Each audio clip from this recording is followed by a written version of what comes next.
اب ایک اور توازن دیکھیں، الحمدللہ رب العالمین الرحمن الرحیم مالک، یہ 3 مختلف کلر میں استعمال کر رہا ہوں بات واضح کرنے کے لیے. اب دیکھنا،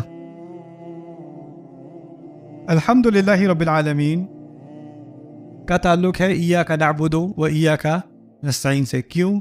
کیونکہ پہلی آیت میں رب کا ذکر ہے اور اس آیت میں کس کا ذکر ہے؟ عبد. رب اور عبد، رب بنتا ہے کہ نہیں؟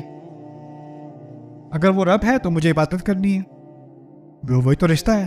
دوسری آیت میں ہے الرحمن الرحیم، اور آخری آیت سے پہلے کس پر رحم ہوا ہے؟ اصل رحم کس پر ہوا ہے؟ الذین انعمت علیہم. مالک یوم الدین تیسری آیت ہے. تیسری آیت میں اللہ کا انصاف کس کے ساتھ ہوگا؟ المغضوب علیہم اور الضالین. ABC. ایسا سسٹمیٹک اس کا سٹرکچر ہے سورت کا. 3 باتیں اور ان کا پھر 3 باتوں کے ساتھ تناسب. سمجھ میں آ رہی بات؟ اچھا، ایک اور توازن دیکھیں. ایک طرف میں نے لکھا ہے الحمدللہ رب العالمین الرحمن الرحیم مالک یوم الدین، اور میں نے اب بار بار کہا تھا آپ سے، جب یہ بات کوئی سمجھ لے تو کس نتیجے پہ پہنچتا ہے؟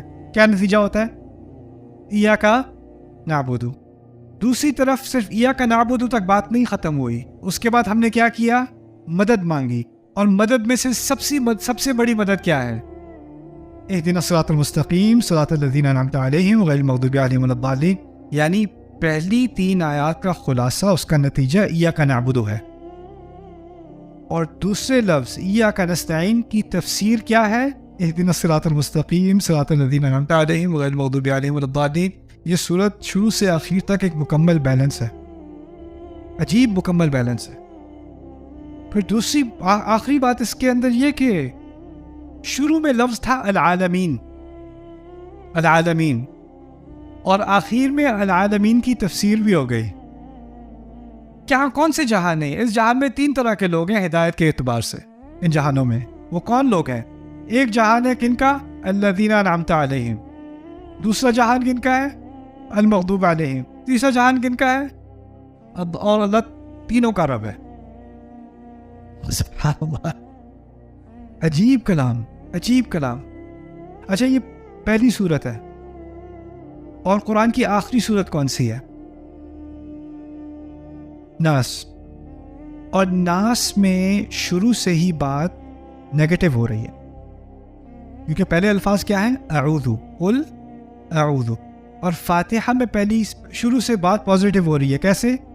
الحمد. پہلی صورت کا پہلا لفظ پازیٹیو ہے اور اس کی پہلی تعبیر نیگیٹو ہے، ٹھیک ہے نا؟ تو کیونکہ وہ نیگیٹو ہے اس میں رحمت کا لفظ نہیں آئے گا. یہاں پازیٹیو ہے تو یہاں پر رحمت کا لفظ آیا. اچھا، رحمت کا لفظ یہاں سے نکالیں تو اللہ تعالیٰ کے پہلا وصف یہاں پر کیا؟ الحمدللہ رب العالمین.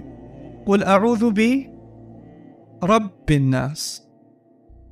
یہاں پر رحمت نکال کے کیا ہے؟ مالک یوم الدین. وہاں پہ کیا ہے؟ الہ الناس، ملک الناس. یہاں پر ہے ایاک نعبد، عبادت کس کی جاتی ہے؟ الہ الناس. یہاں پر 2 منفی اثرات کا ذکر ہے.